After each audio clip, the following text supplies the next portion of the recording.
Bab 4224, tidak bisa lari. Tuan Pulau Ouyang, aku akan menyerahkan orang ini padamu. Dev menyerahkan Wang Qingxi kepada Ouyang Xing. Bagaimanapun, Sekte Penghancur Surga memiliki banyak murid dari Pulau Yaoshen, dan Ouyang Xing baru saja menghabisi Wang Qingxi. Rekan Daoi Dev, terima kasih banyak. Pulau Dewa Pengobatanku seperti ini sekarang. Aku benar-benar tidak bisa membalas budimu. Kata Ouyang Xing dengan sedikit malu. Tuan Pulau Ouyang, demi semua apoteker di surga dan dunia manusia, Anda tidak ragu-ragu untuk melawan Tianzhan Dazon sendirian. Apa yang saya lakukan bukanlah apa-apa. Dev menghibur Ouyang Xing, lalu melihat ke laut dan menemukan bahwa perahu Su Tianshuo dan yang lainnya telah lama menghilang. Dia terkejut dan berkata, di mana Su Tianshuo dan orang-orang itu? Oh tidak, biarkan mereka kabur, tadi tidak ada yang memperhatikan. Ketika Chen Wenliang melihat ini, dia segera berkata dengan cemas. Mereka tidak bisa lari jauh, ayo kita kejar mereka secepatnya. Kata Zhen Yuandao. Ya, cepat kejar. Zhou Qian juga menyuruhnya mengejar dengan cepat. Tuan Ouyang, mari kita ucapkan selamat tinggal sekarang. Kita akan berkumpul di konferensi master kedokteran tahun depan. Dev menangkupkan tangannya ke arah Ouyang Xing dan berkata. Kalau begitu aku akan menunggumu, rekan Daoi Dev. Tepat ketika Dev dan yang lainnya hendak pergi, Wang Qingxi berkata, Dev, bisakah kamu memberitahuku apa yang kamu gambar pada pedang raksasaku yang menekan tanda darahku? Katakan padaku, aku bisa beristirahat dengan tenang meski aku mati. Oke, izinkan saya memberitahu Anda, apa yang saya gambar saat itu adalah pola ilahi. Dev berkata perlahan. Pola ilahi, Wang Qingxi terkejut, matanya melebar karena tidak percaya di wajahnya. Setelah sekian lama, dia bergumam pada dirinya sendiri, pola ilahi, ternyata itu adalah pola ilahi. Sepertinya saya tidak kalah secara tidak adil. Petik 2. Ouyang Xing dan yang lainnya tidak tahu apa itu pola dewa, tetapi menilai dari penampilan Wang Qingxi, pola dewa itu pasti sangat kuat. Dev dan yang lainnya mengemudikan perahu roh untuk mengejar Su Tianshuo dan yang lainnya, sementara Ouyang Xing mengantar Wang Qingxi dan murid Pulau Yaoshen yang tersisa kembali ke Pulau Yaoshen. Presiden Su, mereka mengejar. Kita harus mempercepat. Jika kita melarikan diri ke benua wilayah barat, orang-orang ini tidak akan bisa melepaskan kita. Bao Longxing sangat ketakutan hingga seluruh tubuhnya gemetar saat melihat Dev dan yang lainnya sedang mengemudikan perahu roh untuk mengejar. Tentu saja Su Tianshuo juga tahu bahwa meskipun mereka tiba di benua barat, Chen Wenliang dan Dev tidak akan pernah membiarkan mereka pergi. Cara terbaik saat ini adalah melenyapkan Dev dan yang lainnya di lautan luas. Hanya saja orang-orang ini sama sekali bukan lawan Dev. Bahkan Tianzhan Dazon dihancurkan dan Wang Qingxi ditangkap. Bagaimana mereka bisa menjadi lawan? Oke, berhenti bicara. Aku tahu, kamu berkicau di telingaku, apa kamu menyebalkan? Su Tianshuo memelototi Bao Longxing. Dia tahu segalanya. Tapi apa yang bisa dia lakukan? Presiden Su, jika kita tidak pergi ke benua wilayah barat sekarang, kita mungkin masih punya cara untuk membunuh orang-orang di belakang kita. Pada saat ini, seorang lelaki tua berkulit putih berjalan ke arah Su Tianshuo dan Bao Longxing. Su Tianshuo dan Bao Longxing sama-sama memandang apoteker tua itu dan sedikit mengernyit. Karena tidak ada satupun dari mereka yang mengenal orang ini. Kali ini, meskipun mereka dipimpin oleh Asosiasi Apoteker Wilayah Barat, keluarga Bao, dan keluarga Diao, ada apoteker lain yang bergabung dengan mereka. Hanya saja kekuatan para apoteker ini relatif lemah, sehingga tidak banyak bicara. Apoteker tua seperti itu adalah seorang kultivator biasa, dan dia bergabung dengan Su Tianshuo dan yang lainnya untuk mendapatkan beberapa manfaat, tetapi dia tidak mengharapkan hasil ini. Siapa kamu? Su Tianshuo sedikit mengernyit. Presiden Su, nama saya Feng Xing, dan saya adalah anggota keluarga Feng di wilayah tengah. Saya belajar menjadi apoteker karena saya suka memurnikan ramuan sejak saya masih kecil. Saya sudah sering berkeliaran di laut di wilayah barat ini, jadi saya cukup mengenalnya. Kata Feng Xing. Bab 4225, Badai. Anda berasal dari wilayah tengah, mengapa Anda datang ke wilayah barat untuk jalan-jalan? Bao Longxing bertanya. Wilayah barat adalah tempat dengan apoteker terbanyak dan keluarga apoteker terbanyak di seluruh surga dan dunia manusia. Selain itu, kota Yonggel di wilayah barat adalah lokasi asosiasi apoteker wilayah barat, dan juga mengadakan konferensi apoteker, jadi saya tidak memiliki guru, jadi saya hanya bisa mempelajari seni secara diam-diam di sini. Kota Yonggel dekat dengan laut, jadi saya sangat akrab dengan laut ini, dan saya telah mengunjungi Pulau Dewa Pengobatan berkali-kali. Feng Xing menjelaskan. Ketika Su Tianshuo mendengar ini, dia hanya bisa mengangguk. Seperti Feng Xing, yang keluarganya bukan dari keluarga penyulingan obat, memang sangat sulit baginya untuk menjadi seorang apoteker dan belajar alkimia sendiri. Anda hanya dapat mengandalkan belajar mandiri dan keterampilan mencuri, tetapi di kota Yonggel Anda dapat berkomunikasi dengan banyak apoteker dan berkembang paling cepat. Kamu baru saja bilang kamu bisa membunuh orang-orang di belakangmu. Apa yang terjadi? Su Tianshuo bertanya. Presiden Su tidak tahu apa-apa. Kami tidak ingin kembali ke benua barat sekarang. Sebaliknya, kami berbalik dan menuju ke selatan. Sekitar 1 jam atau lebih, kami akan memasuki wilayah lautan badai. Badai sering bertiup di tempat itu. Kudengar badai itu berasal dari binatang raksasa jauh di bawah laut. Akan ada badai pada tanggal tertentu setiap tahun. Selama kita memimpin orang-orang di belakang kita ke daerah badai, kita bisa menggunakan badai itu untuk membunuh mereka dan biarkan mereka pergi ke dasar laut untuk memberi makan monster itu. Kata Feng Xing. Kalau begitu, bukankah kita juga akan menghadapi badai dan memberi makan monster juga? Bao Longsing bertanya dengan bingung. Tuan Bao, yakinlah, saya paham dengan jalur badai. Saya akan menghindari badai sebelum badai itu datang. Sekarang kita hanya punya jalan ini. Jika kita melanjutkan ke benua wilayah barat, kita mungkin tidak akan melihat daratan dan akan disusul oleh mereka. Feng Xing menjelaskan. Bao Longsing terdiam karena dia tidak tahu apakah dia harus mempercayai segel persetujuan ini. Setelah Su Tianshuo berpikir sejenak, dia segera berkata dengan keras, putar kemudi dan menuju ke selatan. Su Tianshuo memutuskan untuk mempercayai Feng Xing sekali saja, bagaimanapun juga, apa yang dia katakan itu benar. Selain metode ini, Su Tianshuo tidak bisa memikirkan cara yang lebih baik untuk menyelamatkan hidupnya. Perahu roh mengubah arahnya, dan didorong oleh kekuatan spiritual dari banyak apoteker, ia dengan cepat berlayar menuju kejauhan. Dengan cara ini, mereka akan semakin jauh dari daratan. Melihat Su Tianshuo dan yang lainnya tiba-tiba berubah arah, Dev dan yang lainnya menjadi bingung. Apa yang terjadi? Mengapa orang-orang seperti Su Tianshuo mengubah arah mereka? Bukankah mereka ingin kembali ke wilayah barat? Chen Wenliang berkata dengan bingung. Apakah orang ini melihat bahwa kita akan mengejar dan mengetahui bahwa kita tidak akan melepaskannya meskipun kita melarikan diri ke wilayah barat, jadi dia berencana untuk melarikan diri ke tempat lain? Kata Zhen Yuandao. Apakah dia melarikan diri ke sana? Arah ini sepertinya ke arah selatan. Ada lautan luas di sana dan tidak ada daratan. Saya khawatir bahkan tidak ada pulau. Zhou Qian berkata dengan sangat bingung. Dev mengerutkan kening dan terus melihat sekeliling, karena dia tidak tahu apa yang akan dilakukan orang-orang seperti Su Tianshuo ini. Mungkin aku tahu apa yang ingin mereka lakukan. Saat ini, Zongking berbicara. Senior Zong, tahukah kamu? Dev memandang Zongking. Mereka seharusnya menuju lautan badai. Di perahu spiritual mereka, pasti ada seseorang yang berkeliaran di sini sepanjang tahun. Kata Zongking. Badai laut, semua orang tercengang. Kenapa aku belum pernah mendengar tentang wilayah laut seperti itu selama bertahun-tahun? Zhen Yuandao bertanya. Badai laut ini tidak meletus setiap hari, tapi terjadi pada waktu-waktu tertentu. Saya tidak tahu waktu spesifiknya.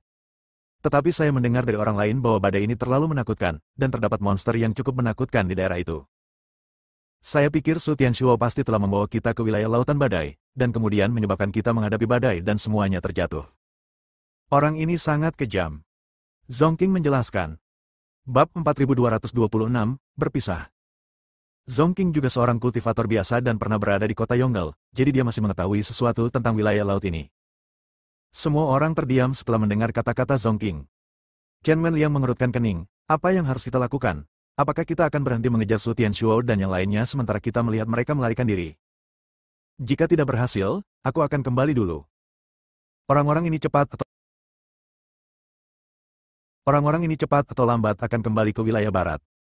Zhen Yuandao berniat mundur. Saya pikir ini akan berhasil.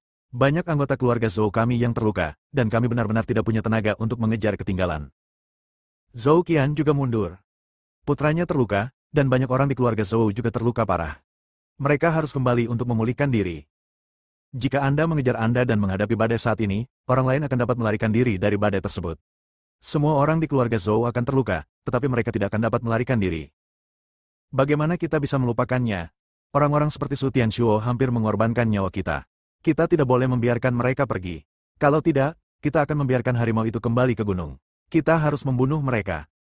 Beberapa apoteker tidak setuju untuk kembali dan harus dikejar. Siapa yang tahu bahaya apa yang ada di lautan badai, jadi mengejar mereka secara membabi buta seperti ini adalah tindakan yang sembrono. Ada apoteker yang keberatan dengan pengejaran tersebut. Pada suatu waktu, banyak apoteker yang bertengkar satu sama lain, ada yang ingin mengejarnya, dan ada pula yang tidak mau mengejarnya. Seluruh perahu roh berada dalam kekacauan. Oke, semuanya, berhentilah berdebat dan dengarkan pendapat rekan Dao Dev. Saat ini, Chen Wenliang berteriak keras. Semua orang menutup mulut dan menatap Dev. Sepanjang jalan, semua orang mengetahui kekuatan Dev, dan banyak orang diselamatkan oleh Dev, jadi semua orang pasti akan mendengarkan kata-kata Dev. Perahu roh kita bisa bergerak sendiri-sendiri. Jika ada yang ingin kembali ke wilayah barat, mereka bisa kembali. Jika kamu ingin mengejarku, kamu bisa mengejarku. Semua orang memilih secara sukarela. Tidak ada yang akan memaksaku. Bahkan jika kamu kembali, kamu punya alasan sendiri untuk itu. Tidak ada yang akan meremehkanmu, dan kamu tidak perlu khawatir tentang hal itu. Dev tahu bahwa ada banyak risiko yang tidak diketahui saat pergi ke wilayah yang disebut Lautan Badai, dan lebih banyak orang belum tentu merupakan hal yang baik. Tidak apa-apa membiarkan beberapa orang kembali. Orang-orang seperti keluarga Zhou tidak memiliki kemampuan bertarung sedikitpun. Mereka masih membutuhkan seseorang untuk menjaga mereka, yang pasti akan mengurangi kekuatan mereka secara keseluruhan. Semua orang mendengarkan kata-kata Dev, lalu diam-diam mulai berbaris, dan segera dibagi menjadi dua tim. Zhou Qian dan Zhen Yuandao membawa beberapa orang kembali ke benua wilayah barat.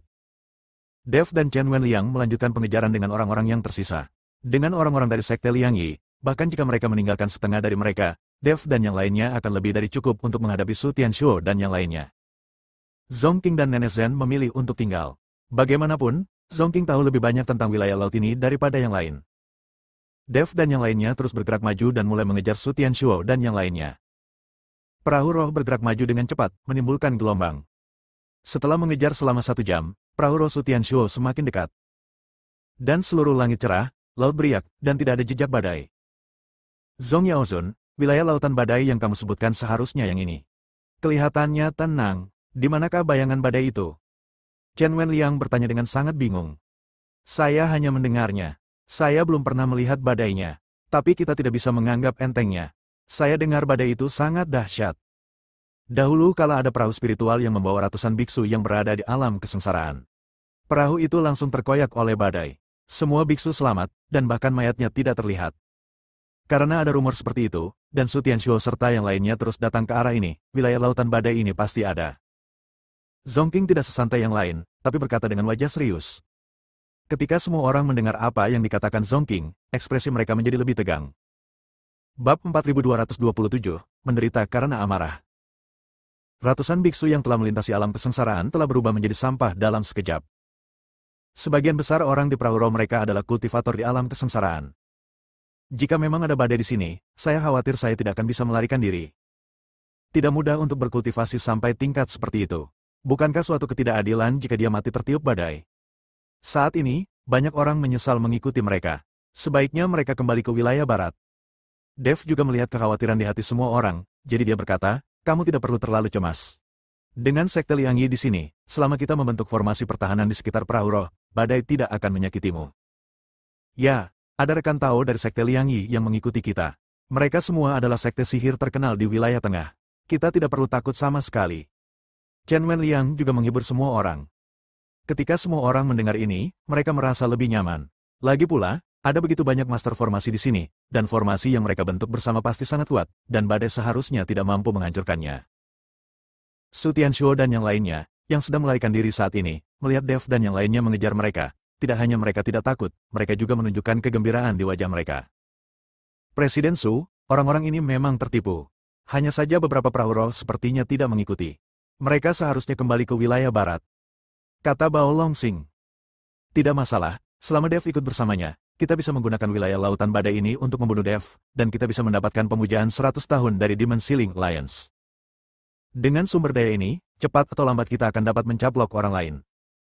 Su Tianshuo sedikit mengangkat bibirnya dan berkata, hanya saja langit di sini cerah dan angin tenang. Apakah ada tanda-tanda badai? Saya tidak tahu apakah yang dikatakan Feng Xing itu benar. Berhentilah mencoba menjebak kami. Bao Longsing menatap langit cerah dan berkata, Tuan Bao, apa alasanku menipumu? Bukankah sudah saya katakan bahwa di wilayah lautan badai ini, badai tidak terjadi kapanpun dan dimanapun, itu perlu waktu tertentu. Jika kamu tidak percaya padaku, kamu bisa mengubah arah kapan saja. Feng Xing tidak tahu kapan dia berada di belakang Bao Longsing. Bao Longsing tiba-tiba merasa malu. Su Tianshuo buru-buru angkat bicara dan berkata, Tuan Feng, Tuan Bao juga belak-belakan. Jangan khawatir, tentu saja kami mempercayai Anda, jika tidak, kami tidak akan mengemudikan perahu roh ke sini. Su Tianshuo tahu bahwa saat ini, satu-satunya orang yang dapat mereka andalkan adalah Feng Xing, jadi dia mempermalukannya dengan sangat sopan. Ketika Bao Longsing melihat ini, dia segera meminta maaf, Tuan Feng, saya berbicara dengan bebas dan saya tidak berani mempertanyakan Tuan Feng. Saya harap Anda tidak mengingat kesalahan penjahat. Jika semuanya normal, Bao Longsing dan Su Tianshuo mungkin bahkan tidak akan melihat ke arah Feng Xing, tapi sekarang, mereka hanya bisa menelan amarah mereka. Ketika Feng Xing melihat Su Tianxiu dan Bao Longxing begitu sopan padanya, dia tiba-tiba merasa bangga. Dia melihat ke langit dan berkata, ubah arah, seperti menuju tenggara. Tidak akan lebih dari 1/4 jam. Badai mungkin akan datang. Ke arah tenggara. Su Tianxiu segera mengeluarkan perintah. Tuan Dev, Su Tianxiu dan yang lainnya telah mengubah arah lagi. Setelah melihat ini, Nihang buru-buru berkata kepada Dev. Ikuti dia. Kata Dev. Tepat ketika perahu roh Dev mengejar Su Tianxiu dan yang lainnya, perahu roh itu tiba-tiba bergetar. Bahkan formasi roh yang membuat perahu roh bergerak maju menghilang seketika setelah beberapa kedipan cahaya dan kematian. Tidak mungkin perahu roh bergerak maju tanpa bantuan formasi roh. Apa yang terjadi? Apa yang terjadi? Chen Wenliang dan yang lainnya juga bergegas ke haluan satu demi satu. Semua orang kaget, dan semua orang terlihat sangat gugup. Langit yang semula cerah mulai berubah menjadi gelap gulita. Awan gelap seperti ombak yang bergulung, jatuh dari langit dan berkumpul. Bab 4228, yang paling mematikan. Cahaya tajam terus bersinar di awan gelap, seperti ribuan ular menari, dan permukaan laut yang tenang sepertinya tertarik, dan ombak besar tiba-tiba muncul. Ombak besar bergulung seperti tsunami, dan perahu roh yang menabraknya berayun. Semua orang bergoyang dan sulit untuk berdiri. Monster-monster yang sangat padat muncul di ombak laut. Monster-monster ini tampak ketakutan, melompat keluar dari air dari dasar laut, dan kemudian dengan putus asa bergerak maju melewati ombak. Monster terbang juga menjerit dan terbang ke kejauhan, namun mereka disambar petir dan kilat, dan jatuh ke laut dalam sekejap. Tidak lama kemudian, seluruh permukaan laut ditutupi dengan mayat monster. Pemandangannya sangat menakutkan. Ketika semua orang melihat pemandangan ini, mereka langsung ketakutan. Guntur ini sebanding dengan kesengsaraan guntur yang dialami oleh para beku ketika mereka mengalami kesengsaraan. Masing-masing guntur sangat menakutkan dan bahkan menyebabkan kekacauan di dunia. Gu Tianchao, pimpin orang-orang untuk segera membentuk formasi pertahanan, dan segera perbaiki formasi roh perahu roh. Dev melihat badai yang mengerikan itu dan sedikit mengernyit. Setelah menerima perintah, Gu Tianchao segera memimpin murid-murid sekte Liang Yi dan bernyanyi dengan suara rendah satu persatu, dengan cahaya memancar dari telapak tangannya. Sinar cahaya ini berkumpul di satu tempat, dan kemudian membentuk perisai, membungkus seluruh perahu roh. Perahu roh yang awalnya bergoyang tiba-tiba menjadi tenang, dan hati semua orang juga menjadi sangat tenang. Formasi spiritual perahu roh juga diperbaiki, dan dengan rangsangan kekuatan spiritual, perahu roh mulai bergerak lagi. Karena perlindungan formasi, perahu roh berjalan dengan sangat lancar. Banyak apoteker secara bertahap kehilangan rasa takutnya, dan mereka semua berlari ke haluan kapal dan melihat pemandangan mengerikan di luar. Banyak monster melarikan diri dengan panik, hanya untuk disambar petir sampai mati. Presiden Su, orang-orang itu sepertinya tidak takut dengan badai. Perahu roh mereka dilindungi oleh formasi. Bao Longxing melihat perahu roh Dev dan timnya, dengan lampu berkedip di sekelilingnya, bergerak maju tanpa halangan apapun, dan buru-buru berkata. Su Tianxiu juga menyadarinya, jadi dia mengerutkan kening dan berkata, sial, saya lupa bahwa mereka diikuti oleh orang-orang dari sekte Liang Yi. Orang-orang ini semuanya adalah master formasi. Sekarang, kita akan mendapat masalah. Saya khawatir badai ini tidak akan mampu menghentikan mereka sama sekali, apalagi mencekik mereka. Presiden Su, Tuan Bao, jangan khawatir, ini hanya hidangan pembuka sekarang, badai yang sebenarnya belum datang. Feng Xing berkata dengan percaya diri. Apakah ada badai yang lebih buruk? Itu bagus sekali. Ketika Su Tianxiu mendengar ini, dia langsung menjadi bahagia. Perahu roh mereka berada di tepi badai dan tidak terpengaruh sama sekali. Mereka menyaksikan dengan bangga saat Dev dan yang lainnya berjuang dalam badai. Gemuruh. Tiba-tiba, terdengar suara keras, dan seluruh laut seakan berguncang. Dari langit, sambaran petir berjatuhan seperti tetesan air hujan, dan ombak di laut membentuk pusaran air besar yang terus bergerak.